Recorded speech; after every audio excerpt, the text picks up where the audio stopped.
80% of the people with mental health problems live in low and middle income countries. And there are 1 billion people in the world with a mental health problem. There are more people with depression in China than the whole population of Spain. There are more adolescents with depression in India than the whole population of the Netherlands. But you cannot imagine that you train enough therapists to deliver therapy to all these people. That's impossible. So digital solutions are really one of the possibilities. And if you have an intervention that is scalable, but has a very small effect, but we can reach, let's say, 10% of the 50 million people with depression in China, then the impact of that intervention is still much, much larger than anything you do in the UK for the treatment of people. Small effects can still have a huge impact when you can disseminate it on a large scale.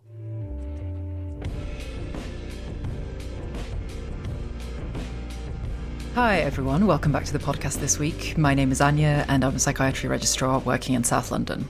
I'm very excited to bring you a conversation with Professor Pim Cuijpers today. Professor Cuijpers is Professor Emeritus of Clinical Psychology at the Department of Clinical, Neuro and Developmental Psychology at the Amsterdam Public Health Research Institute. He's also the Director of the WHO Collaborating Centre for Research and Dissemination of Psychological Interventions in Amsterdam.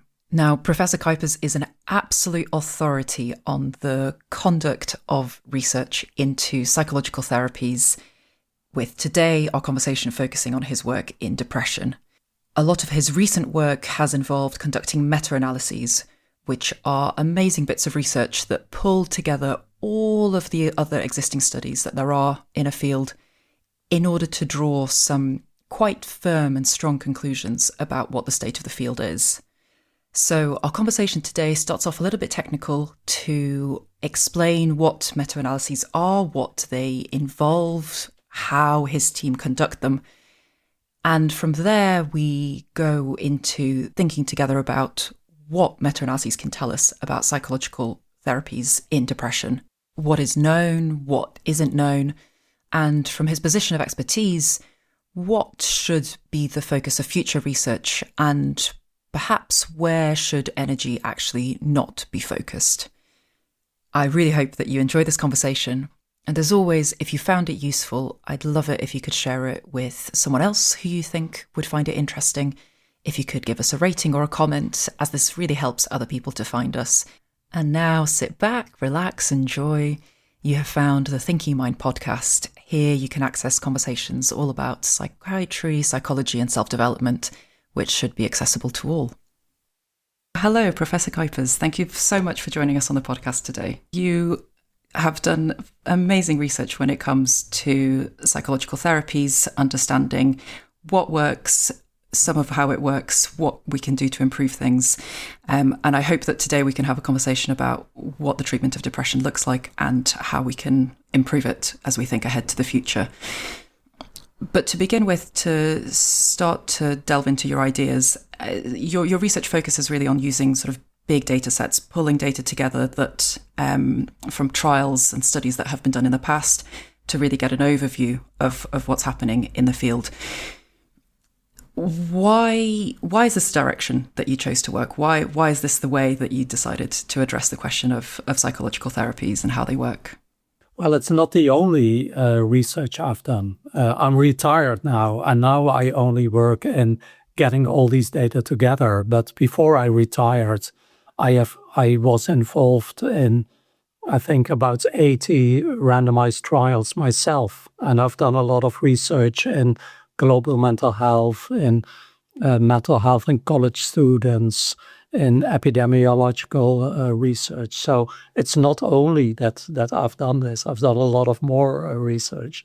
But I find this, I mean, we do what we call meta-analysis, and that's the statistical integration of the results of individual studies examining the effects of therapies.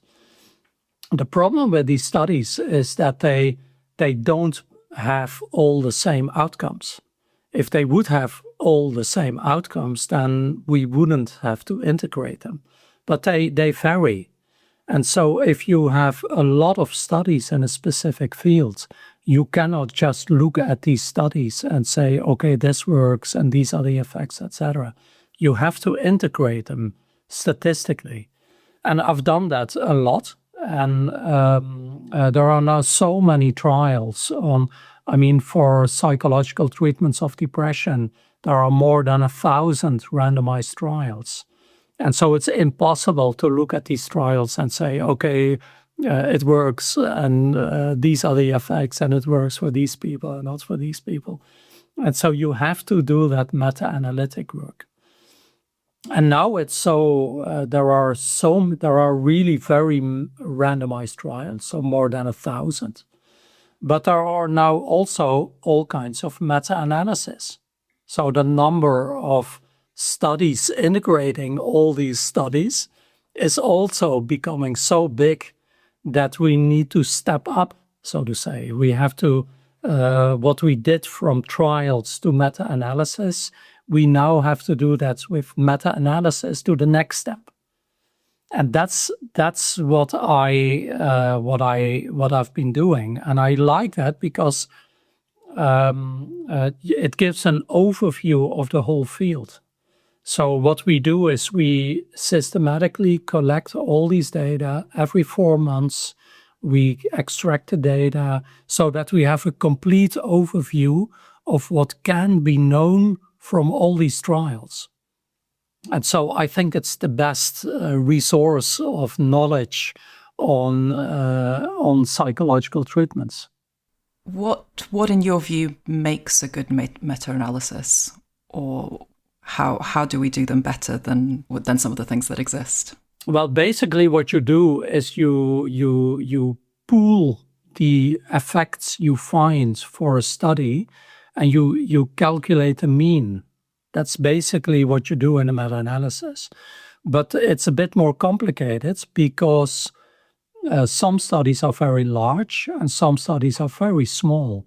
And so the big ones should have a higher weight when you calculate the pooled results, so to say. Another problem is that they use different outcome measures. So there are all kinds of, I think we have more than 30 outcome measures used in psychological treatments for depression. And so how can you pool how can you calculate the mean if the outcome measures are not the same?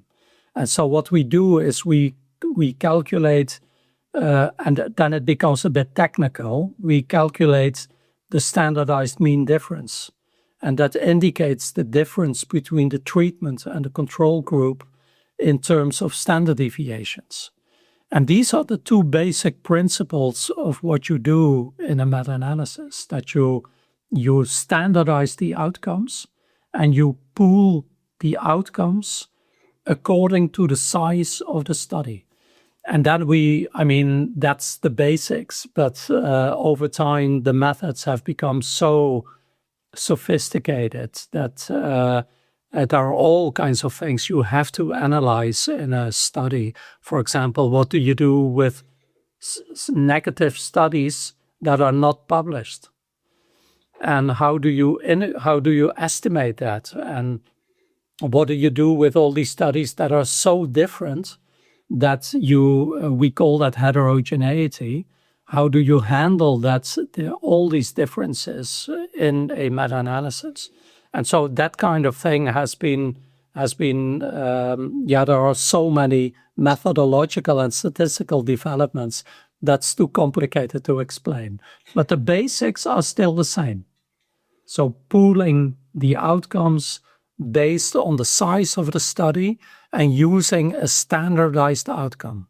So in its most simple sense, you have all these different studies that have maybe done things in different ways, and you make it so that it doesn't matter that one has maybe measured something about how someone's sadness changes, one has maybe focused more on questions about energy and anxiety, another study has maybe included something completely different.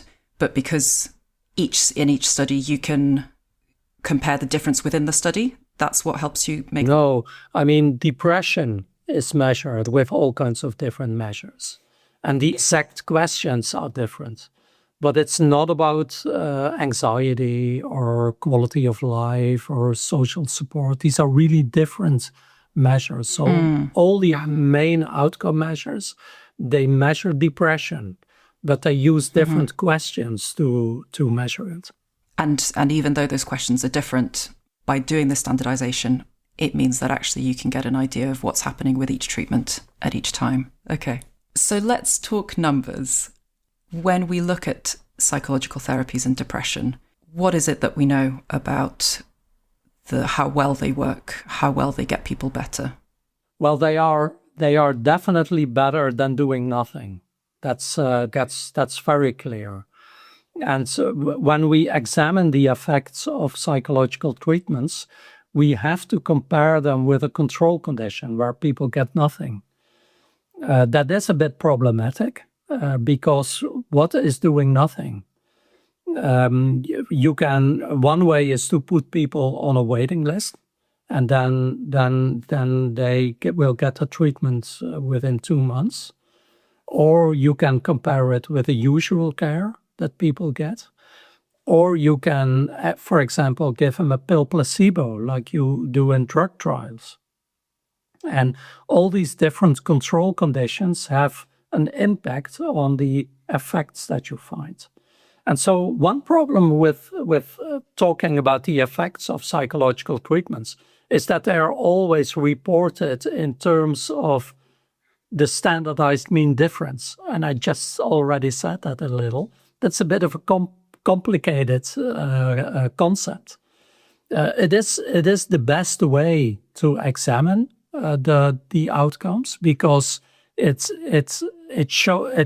assumes that depression is not something you have or don't have. It's a continuous thing. You can have it a little or more or really a lot. Most people don't have it, but you can have it a little or severe or very severe. And so it's a continuum. It's not something you have or don't have. And so if you want to measure depression, you measure it on that continuum. And that continuum, what you do in trials is you compare the continuum of the treatment group to the continuum of the control group. And then you look at the difference between these two continuums.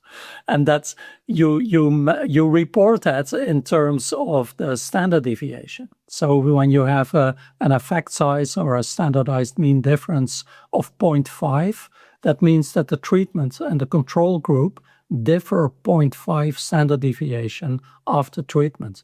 But of course, I mean, that's so complicated to explain what it means. So what we did, and we do that more and more, is that we also look at just simply at absolute outcomes.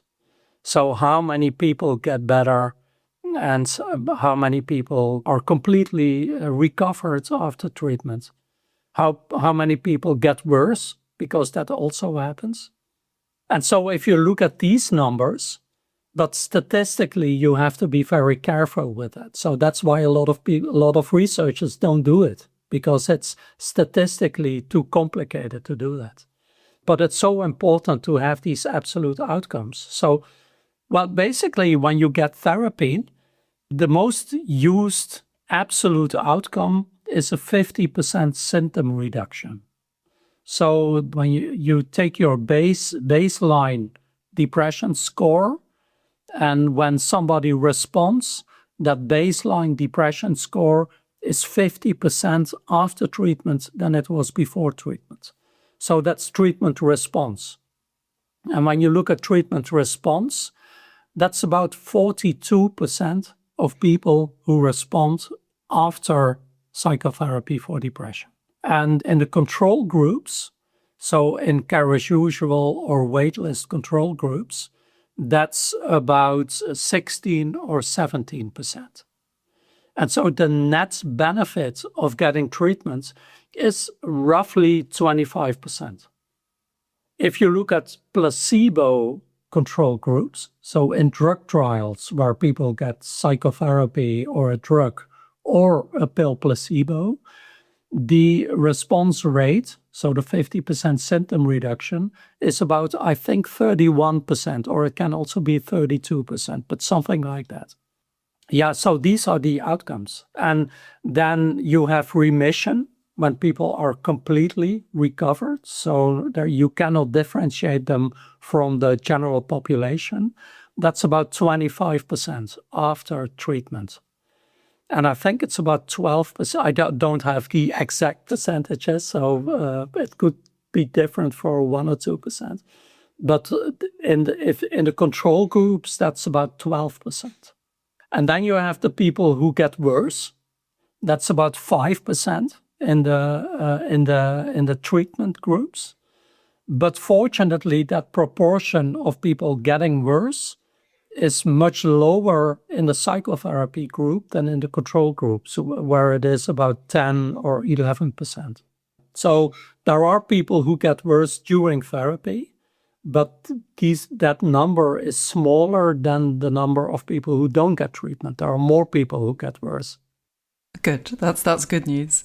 So about a quarter of people, so 40% of people can expect to feel better if they've had a psychological therapy treatment, but a proportion of them would have gotten better anyway because of just that's how things go. And so leaving us with about a quarter, 25% of people overall getting better from a treatment. I mean, what's your view on those numbers? Well, I think it's modest. But then, if you compare it with treatments in other sectors of biomedicine, then it's not it's normal. So it's a good outcome, and you have to remember that these treatments are usually pretty brief. So most treatments are, let's say, 10 to 12 sessions, and it can be a little less, can be 6, or it can be 18. Some are very long. But overall, these treatments take 1 to 3 months, and so it's very brief. And it means that that's the first treatment you get, and so if you get that doesn't mean that after that it's done. I mean, if you have a good therapist and you get the first treatment and it doesn't work the first time, which is the case for many people, then you can get another treatment, or you can continue with the treatment you have, or you can add antidepressants to it. And so in the end, most people get better. But it depends. You can be lucky and you get better after the first treatment, or you can have bad luck and you need 5 treatments. And unfortunately, we cannot predict that yet. We do not know how you will be on that scale of number of treatments you need to get better. And that's one thing I know from clinical practice, is that clinicians are often not very clear about this. They think themselves that, okay, well, we have an evidence-based treatment, so everybody should get better because it is evidence-based. But that's not the case. Most people, according to our estimates, do not get better after the first treatment.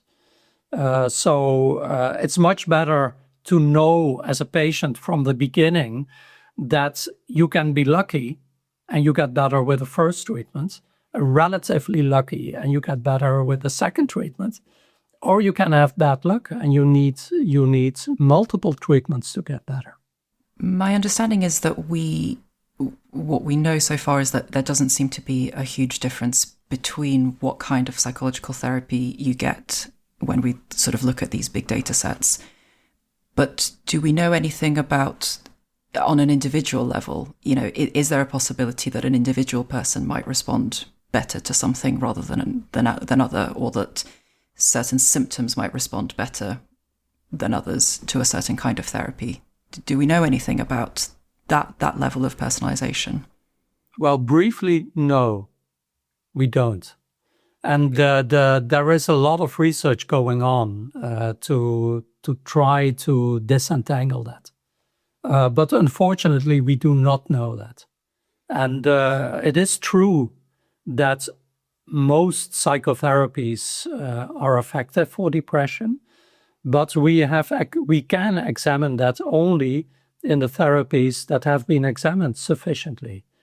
And so that means that we know about many therapies that they work, but that doesn't mean that anything works, because we just don't know that. So you have to be a bit careful with saying that everything works, because we don't know. And we know, for example, that cognitive behavior therapy works, and that behavioral activation and psychodynamic therapies. But for example, for non-directive counseling, it is not that clear. We find in our comparative outcome studies that non-directive therapies are a little less effective than other therapies.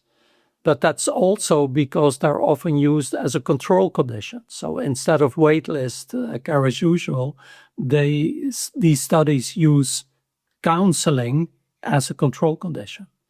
And in the studies in which counseling is used as an active treatment, people are trained when they deliver it, etc., then it's just effective as other therapies. But if you look at all the studies on supportive therapies, we don't know whether it works. So we should also be a little careful with saying that all therapies work. That's only true for the therapies that we have examined sufficiently. And regarding the issue that we don't know who benefits from which treatment, I mean, we know from clinical practice that some people benefit from one treatment and not from the other. You can see that. We know that also from the drug field, that people get one drug and nothing happens. People get another drug and nothing happens. And then the fourth drug they get, suddenly they are better. And that can be a coincidence. We don't know, because if you look at if you have 40%, 42% of people getting better at the first treatment, and then you have, if of the remaining 58%, the 42% of that remaining 58% respond to the second treatment, and then they respond to the third treatment. And so it could be chance that people respond to the fourth treatment. But in clinical practice, it's so obvious that there are some people who can handle their problems very well with behavioral activation. But when you talk about cognitive restructuring, like in CBT, they try it and they try it again, but it doesn't work. Unfortunately, it's very difficult to examine who benefits from which treatment.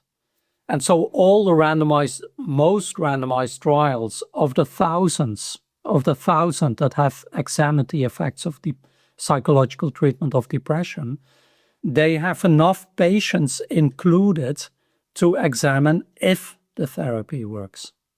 But if they want to examine if it works for a specific subgroup better than for another subgroup, the sample size of that study needs to be much, much larger.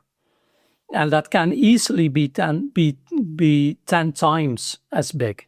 And these trials are extremely expensive. And psychological treatments don't have pharmaceutical companies behind them who fund their trials. So we have 1,000 trials, but very few are large enough to examine who benefits from which treatment. There are all kinds of new methods to examine that. Machine learning. What we do is we also get the primary data from these studies for specific questions, so that we do have large enough data sets so that we can examine who benefits from what treatment. And there are all kinds of studies being done now to explore who benefits from what treatment. Unfortunately, that has not been examined very well yet, or it has been examined very well, but there are very few indicators. One indicator probably is baseline severity. But that just says that with higher baseline severity, the effects of therapies are getting bigger. It doesn't say which treatment you need. Another exception is that if you are moderate to severely depressed, and if you add drugs, so antidepressants, in a second step, that a lot of people get better. So the combination of antidepressants and psychotherapy is significantly better than the effects of psychotherapy alone. And that's why usually people are recommended, if the first treatment, psychological treatment, doesn't work, it would be good to try to see if the addition of antidepressants will do the trick, so to say. And what about, I guess, the other side of that question? So not so much about what we know about on a personal level, what might help people get better, but what are the kind of factors in the therapy delivery, the therapy itself, that seem to link with better improvements? Well, there are a few things that we know, or beginning to understand, to know. I think it's too early to say that we know a lot. We just don't know very much. There are also studies showing that therapists differ in their effects in specific problem areas. So that has been examined in very large data sets, where you look at therapists, how good they are in solving problems in specific areas. And then you see that therapists clearly differ in terms of how good they are in handling specific problem areas. And there is also one randomized trial in which patients were randomized to a therapist who was very good in handling their type of problem, compared to just random giving them a therapist. And that clearly showed better outcomes.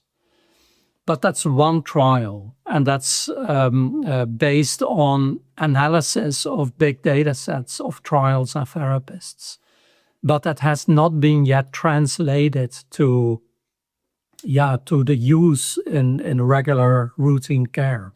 But it should be, because that's beginning to emerge as a pretty stable, strong predictive factor.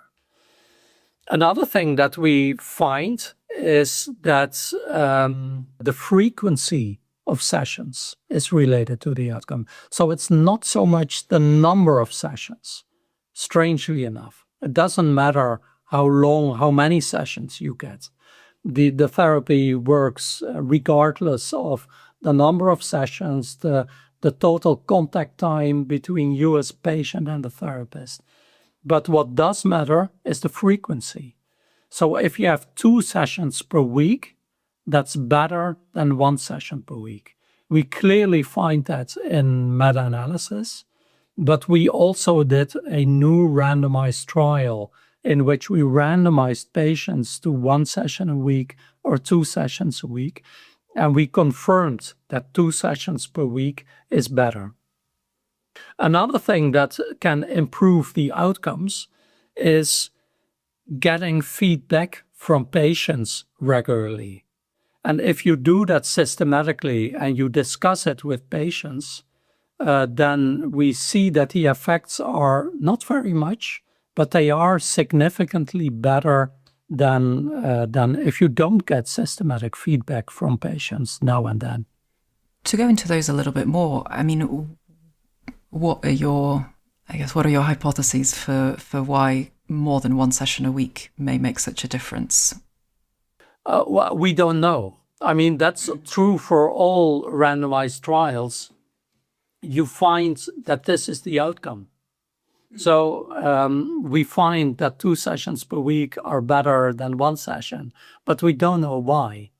I can hypothesize, I have ideas about that, but there's no research supporting that. So that's, and randomized trials are the best experimental design we have. So if you have randomized trials, that evidence is very strong. But if you want to examine why that is the case, that's much more complicated to examine, and that evidence is much less strong.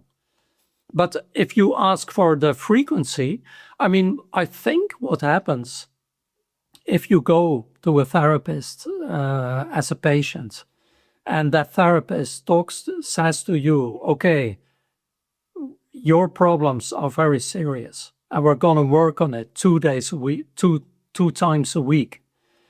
That gives a different kind of urgency than when you get once a week, you talk about how you feel, you get ideas about and homework for the next week, and then you come back next week and talk about it again.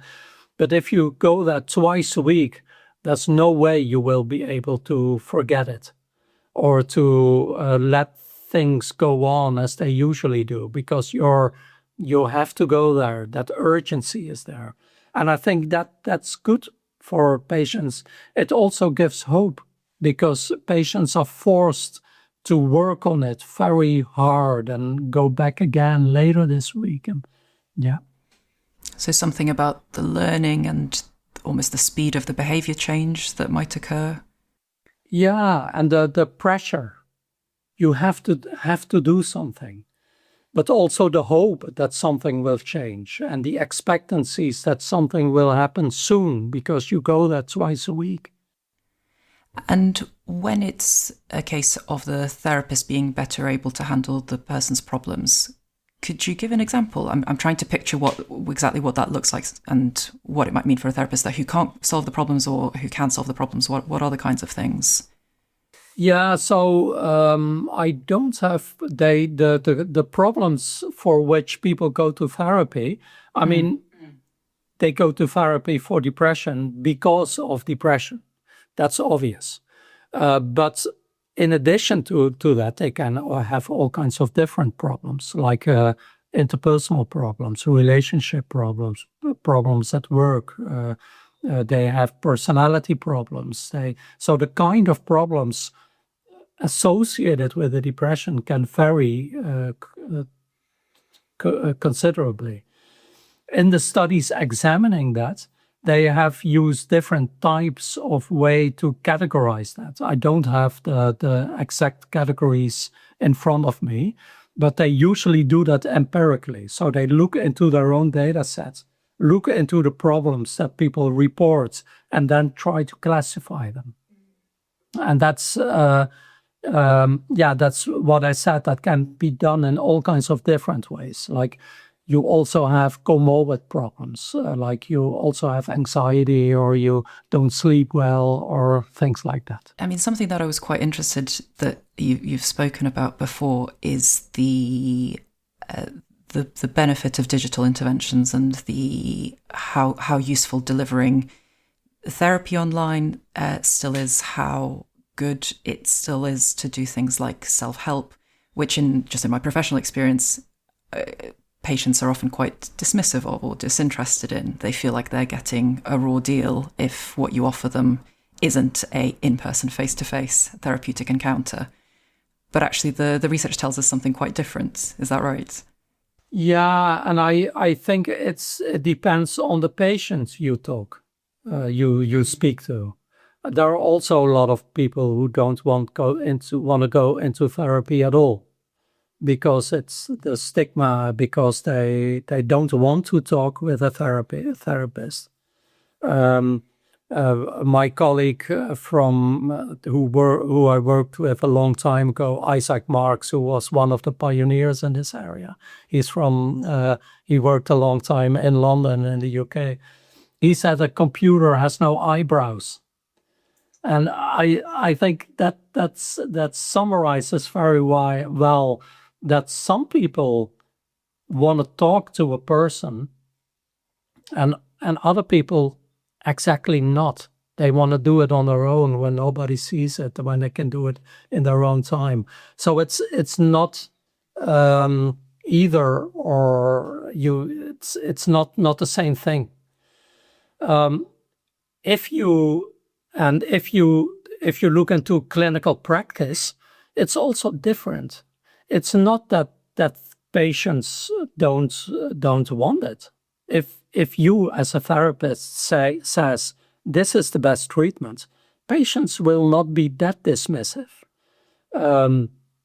My experience is that it's also therapists who are not inclined to do that because they feel that this is not the optimal care, because they feel that they send their patients home, okay, here's a website and I'll talk to you online.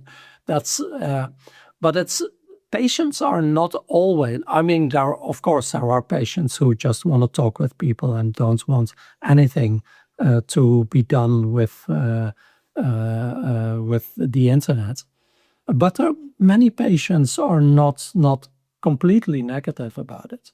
What we see now more and more is also blended care. So that you talk with a therapist, you go there and you talk with therapists just like always. But you do part of the treatments online at home. And why not talk with a therapist about your problems with depression, at work or at home, and then do a social skills training online? I mean, why waste your therapist's time with that? And I don't think it's either this or that. It's always matching the right care with the problem of the patient in the right way. I do think that routine care should be a bit more open to digital solutions. But that's a process, and that will not go automatically. But I think that will have to change because there are so many people needing help that it will not be possible to deliver that in a very traditional, old-fashioned 16-session individual therapy. And then we have the problem of low and middle income countries. I mean, 80% of the people with mental health problems live in low and middle income countries. And there are 1 billion people in the world with a mental health problem. 800 million people with mental health problems in low and middle income countries. There are more people with depression in China than the whole population of Spain. There are more adolescents with depression in India than the whole population of the Netherlands. So when you add one solution for that, there are more solutions, but you cannot imagine that you train enough therapists to deliver therapy to all these people. That's impossible. So digital solutions are really one of the possibilities. One thing which is important is that in our research, we have found that digital interventions are as effective as face-to-face therapies. There is no difference as long as there's human support. So the most digital interventions are self-help interventions. You go to a website where you learn on the website where depression comes from, what you can do about it, you get homework, etc., etc. And then you get feedback from a professional every week. If you don't get feedback, and that's there's also a lot of research on that, then we usually see that the effects are smaller. They're not zero, but the effects are smaller. And so unguided digital interventions are less effective than guided digital interventions.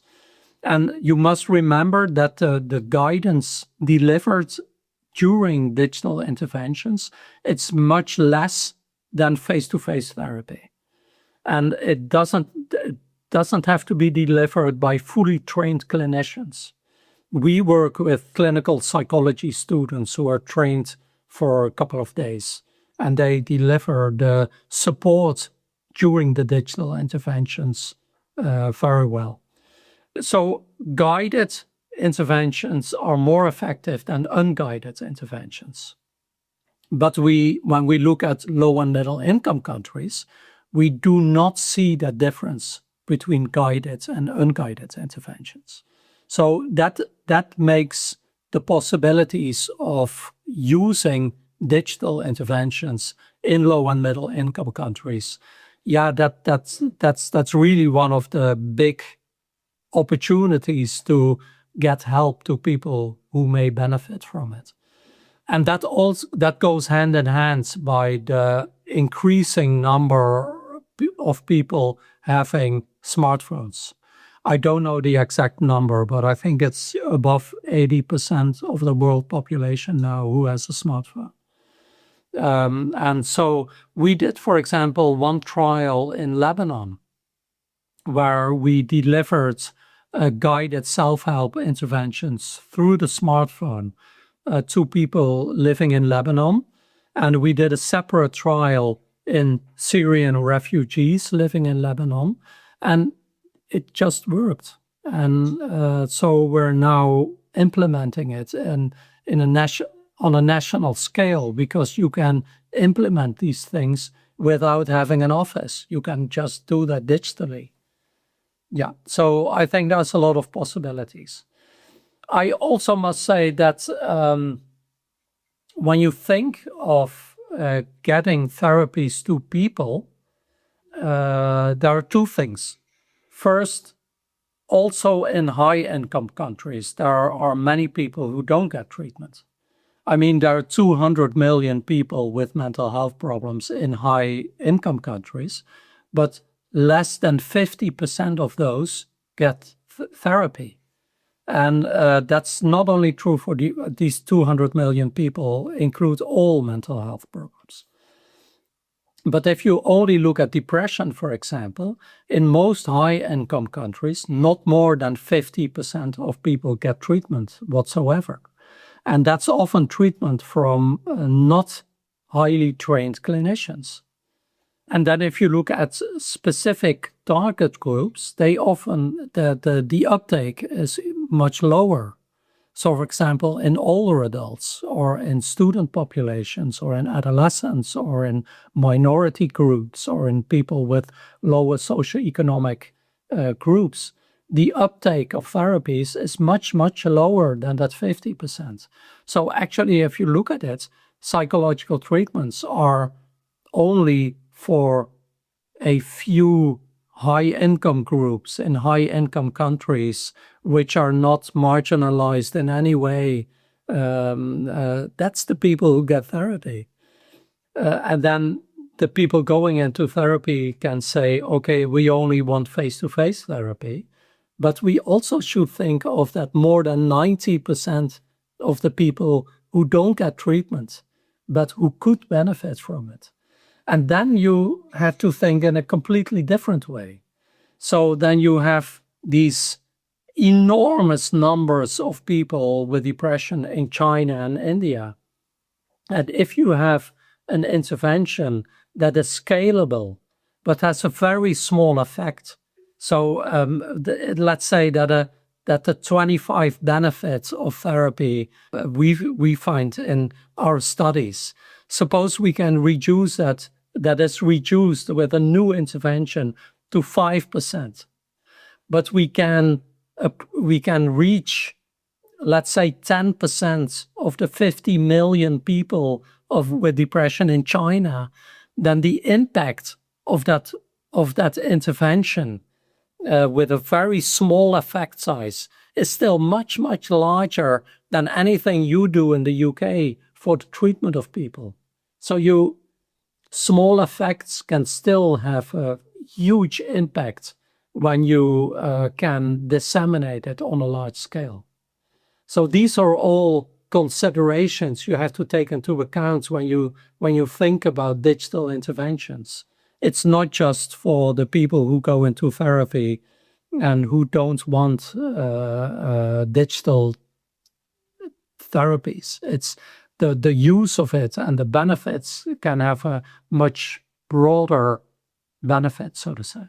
Yes, and it's for all the people that can't be reached, be that here in sort of my home patch in London, but also across the world, who for whatever reason, but perhaps don't, I can think of, don't have time, don't have the, kind of energy to travel, don't, as you say, don't want to deal with the raised eyebrows, aren't ready yet to actually speak to a person. But the idea that they can get a huge amount of benefit from doing something online with some remote personal support is quite powerful. What are your thoughts on the developments of the language models, things like ChatGPT? Because I think the level at which they are now, the prompts that you can put in and, saying like, help me solve this problem in the voice of Ram Dass, and it doesn't do a terrible job on a kind of face-to-face level. But what do we know anything about how it is? Is it coming to us? What do you think? Yeah, there is it's a very interesting development, of course. There is an increasing number of trials examining that. There are very few trials. I found only one trial yet in people with mental health problems. So the evidence we don't know. There was this one study in the New England Journal of Medicine recently, where using large language models to help people with I think it was depression, and they were very happy that they found significant effects. But yeah, as a scientist, I'm also always a bit skeptical because that's my job as a scientist. And so the effects were pretty large, but that's because they used waiting list control groups. So that we know that overestimates the true effects in trials. And if you look at it from that perspective, then it's actually nothing new. I mean, unguided digital interventions, not the large language models, but if you go to a website and you learn on the website how you can do cognitive restructuring or behavioral activation or whatever, they also find effects.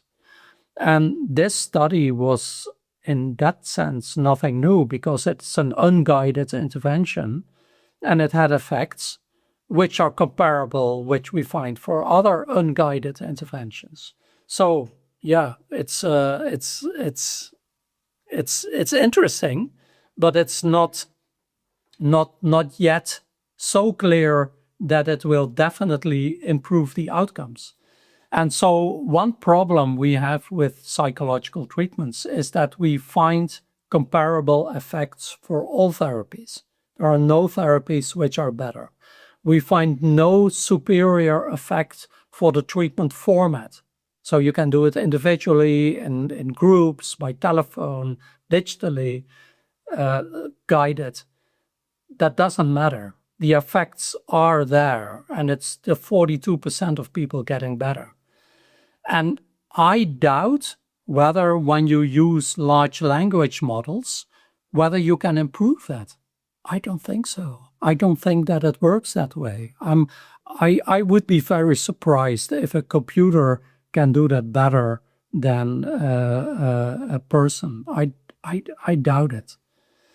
Another thing here is that what researchers think is that the alliance between a therapist and a patient is very important. And that's the motor or the drive of the therapy. And if you know that it's not a human that you're talking to, I don't know what happens with the alliance. Maybe you get that alliance, and that would mean that the unguided digital tools would be as effective as the guided digital tools. But going beyond that, I don't think that's a reasonable expectation of the large language models. So they can help in getting therapies to people who need it, and they are definitely. I mean, if you do it well, then you can go on forever with them, and that kind of thing. But I'm not sure whether I don't believe yet that they will be able to improve the outcomes, and that's what we need. We need to have better outcomes. We need to go beyond that 42%, that we get the right treatment to the right people, that we get add-ons, that we know more about the sequence of therapies, that we know what combination works best. We have to go beyond that 42% to get 80% of people better with the first treatment. That should be the goal. And I'm not sure whether large language models will really speed up that process of getting these therapies better. But with all these things, if it happens, I'm completely happy. But I first have to see it. We have seen a lot of promises and a lot of people saying, yes, this is so new and this is so different. And this is a revolution. And but I have not seen one yet in the last 50 years. The effect sizes over time are completely flat. There are no improvements over time of the therapies. And I certainly hope that we will be able to improve them. But because of all the promises and hypes and the revolutions that have been promised in the past 5 decades, I prefer to wait until I see the evidence. Yeah. So, I mean, it sounds like you're saying the future and what's ahead on the horizon shouldn't be trying to develop a new psychological therapy or not even necessarily a new delivery method, but something about improving what we already have and improving how we use the tools that we already have. I mean, what do you think is on the horizon for improving therapies for depression? Yeah, I do not think that it's a good idea to develop more therapies for depression. We already have a lot of them. And although many of them promise to be much better than the ones we had, none of them has shown that they're better. So I think it's a waste of energy. What happens is that there is somebody coming with a new therapy, and they write a book about it, and they say, based on my clinical experience or based on my research, I have developed this new fantastic way of treatment of depression, much better than the things we had, much more sophisticated, much more advanced. And clinicians, being confronted with the limited effects of the therapies, think, oh, this will solve it. Now we can go beyond the 42% and we will get the 80%. And and it sounds so good, and it matches with my own clinical experience. And they go to conferences, hear about from the developers, they read books about it, they get training, they get accreditation for it, and they start implementing it. And then in the end, no patient got better because of all the energy spent. And I think that's the wrong innovation cycle. And we should stop with that, because it takes away money and resources from the real innovations that are needed. And so I think we should acknowledge that we have limited effects, and that we should start innovating care, psychological treatments, but also pharmacological treatments in a much more rational way. So when we say, okay, in the first treatment you get 42%, and then in the second treatment you get 42% of the remaining 58%, and that means that we can get 80% of people better with 3 treatments, roughly. What do we do with the 20%? And what treatment do we start with? Do we start with a treatment that the patients prefer, Do we start with a treatment for which we have the expertise as clinician? Or do we start with an easy therapy like behavioral activation? And so these are things nobody has ever thought of. Well, I think that's the rational way to do that. And we should think of what I talked about earlier, that we should more classify problems of patients according to the types of problems, and look how good the therapists in our institutions are, and then assign them to the right patients. That will improve the effects. And so I think we should be much more rational about these things. Our treatments work, but they have modest effects. What do we do with that? And then you get a completely different way of thinking than, we have this new revolutionary treatment. When we start introducing psychedelic therapies, that will be the thing that will change everything. No, it will not. If we want to improve the care for people with depression, we will have to do that with small incremental steps, by looking at the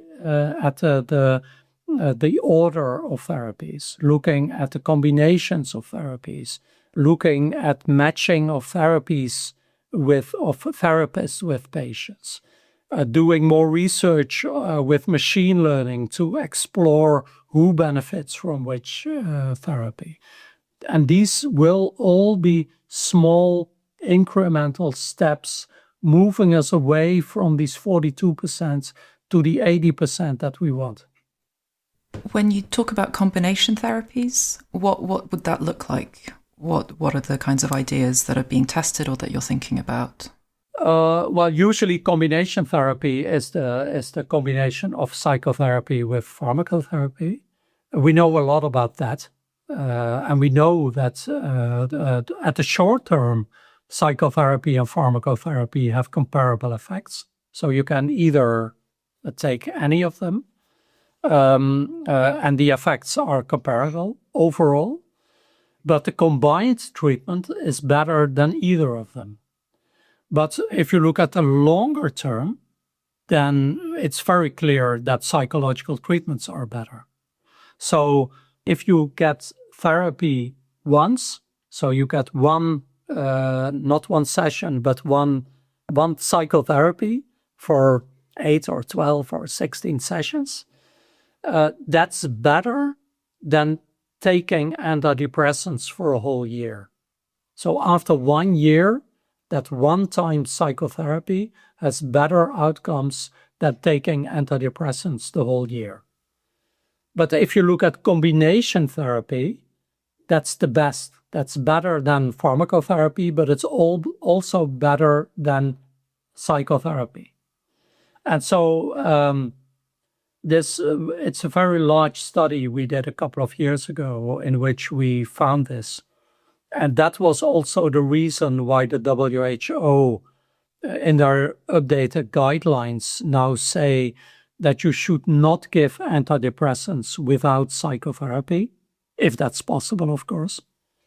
Many people recommend to start with psychotherapy, also for moderate and severe depression. And then if that's not sufficient enough, then you can add antidepressants after the psychotherapy has not enough effects. So that you, in the long run, you get, and that's what usually meant with combination therapy. But you can combine therapies in all kinds of ways. I mean, there are all kinds of add-ons being developed. So you can get individual therapy, but as an add-on, you get cognitive bias modification, which is a very computerized way of learning how to change the biases, biases and thinking you have. The effects are not dramatic and are probably not, it should be examined much better. Or you have cognitive remediation, where you learn how to rationally think about things, how you can improve your memory, that kind of thing. And these add-ons, personally, I think they will not have a strong additional benefit. I'm not sure whether they will get a 42% to 48%, so to say. But I mean, there is a lot of research on that kind of thing. Yeah, I'm not aware of studies or attempts to combine therapies. I mean, most cognitive behavior therapies, you learn already a lot of different tools that you can use to improve your mood, like behavioral activation, like cognitive restructuring, like social skills training, like problem solving. So that's already part of many therapies. But so one of the things that we don't know is how we combine those existing therapies in a sort of smarter, savvier way with the medications that we have in a more personalized way. Is that where some of the benefits might come? Yeah, that's what I think. And that will also, I mean, it won't get us to the 80%, but maybe it will get us from the 42 to 52%, because that's what we have to think of. These small steps to make things better. And I'm writing a paper now about all the innovations in psychological therapies. There are dozens of them. There are more than 30 that have the potential to improve the outcomes. And some of them will work, and many of them will not work. But none of them will be a silver bullet that will change anything. And in the kind of the last point that I'm interested in is in the idea of personalising treatments and where the developments are. I think I've heard you talk about a tool that I think in your group you've developed where that's combine a lot of the individual patient data and that actually allows clinicians to start to sort of put their individual patients' characteristics in a bit. I may have got that wrong, but would you share a bit about that?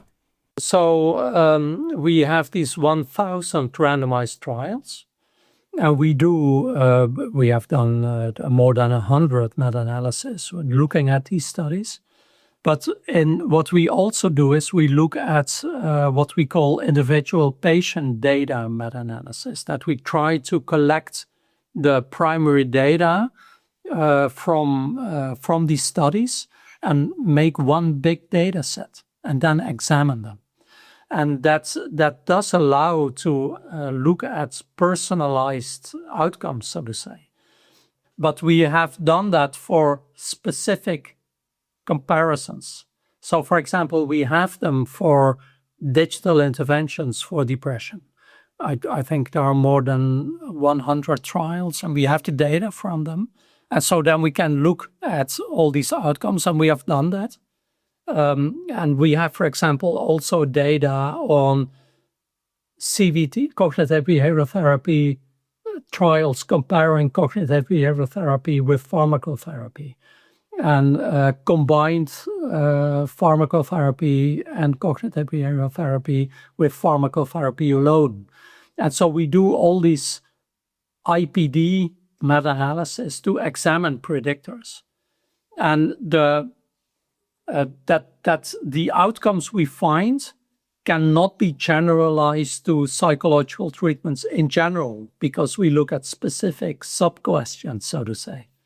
But for example, for digital interventions, we have my colleague Irene Kariotaki has done a very large IPD network meta-analysis in which we've looked at guided digital interventions, unguided digital interventions, and then studies also comparing them with each other and with control conditions.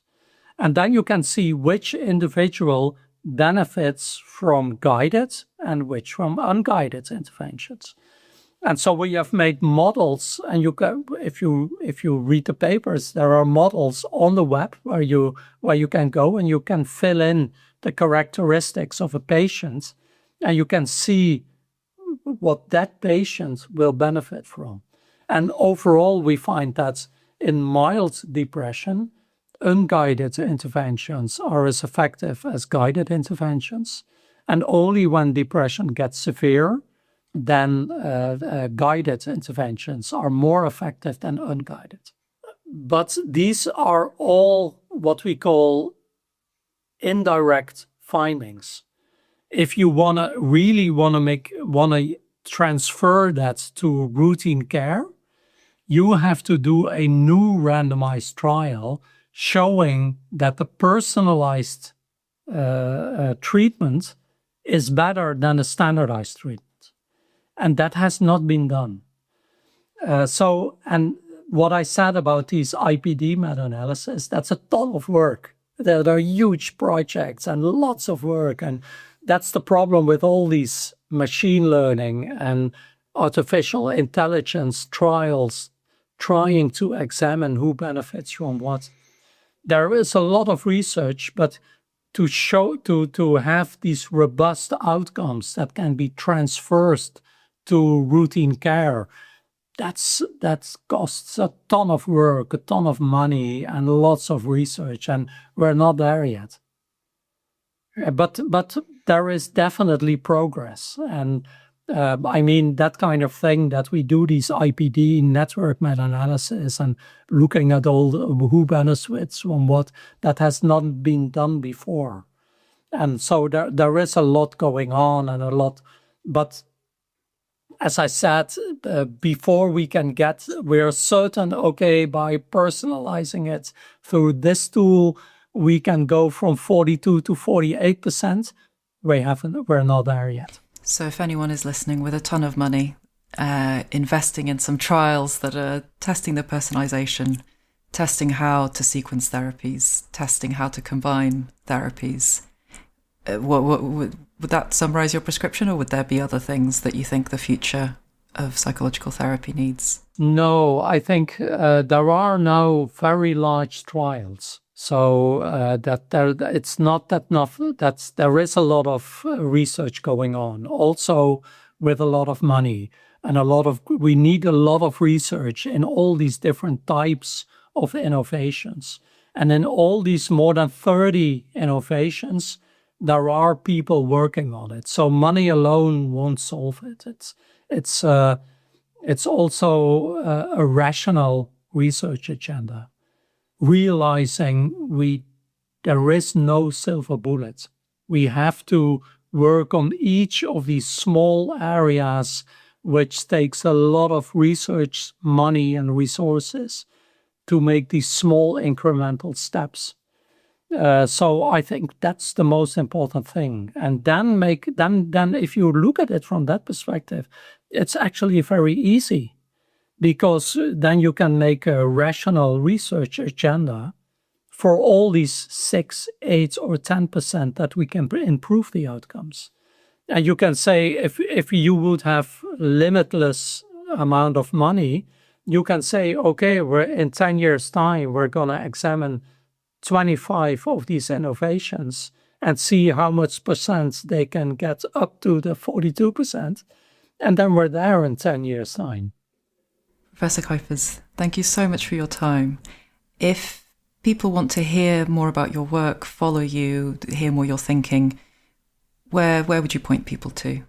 Well, I stopped using Twitter, X, I should say, because I don't think it's a good... I also don't use Facebook and Instagram anymore. I am on Blue Sky, and I am on LinkedIn, and I get a lot of... And I want to start a blog on psychological treatments in general, and I want to do that on Substack, but I haven't started with it yet.